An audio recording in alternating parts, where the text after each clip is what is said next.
Islamabad airport पर कोई 4 लोगों को FIA ने हिरासत में लिया है, गिरफ्तार किया है। क्यों गिरफ्तार किया है? वो लोग जा रहे थे, उम्रा ज़ायरीन थे, उम्रे के लिए जनाब जा रहे थे कि माह मुक़द्दस है, जाके अल्लाह के हुज़ूर पेश होंगे, इबादत करेंगे और वहाँ जाके नेकियां समेटेंगे। लेकिन पता चला जनाब कि उन चारों के जो पासपोर्ट्स हैं उनके ऊपर कनाडा के जाली वीज़े लगे हुए हैं, स्टिकर पेस्ट हुए हुए हैं, लगे हुए हैं। तो FIA जनाब, उन्होंने जब उसको देखा दुखा तो पता चला जनाब कि उम्रे का वीज़ा तो उनका जेन्युइन है, वो सच्चे हैं, वो जा रहे हैं उम्रा करने, ओके गुड।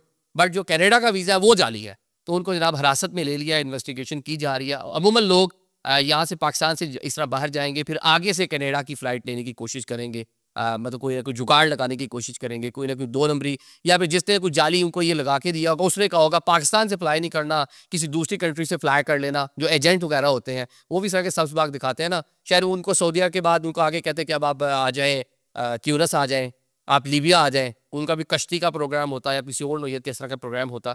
लेकिन जनाब FIA ने उनको गिरफ्तार कर दिया। अब यहाँ पे एक सवाल ये पैदा होता है कि जनाब वीज़ा तो उनके पास सऊदीया जाने के लिए वैलिड था, तो ये कनाडा का वीज़ा चेक कैसे हुआ? आजकल सारी चीज़ें एक दूसरे के साथ लिंक है, सारी चीज़ें पता चल जाती है। FIA काउंटर में जब आपका पासपोर्ट देख रहे होते हैं, कभी आप देखिएगा, नोटिस कीजिएगा, तो सारा पासपोर्ट ही कभी खोल के देख रहे होते हैं कौन कौन से वीज़ाज लगे हुए हैं।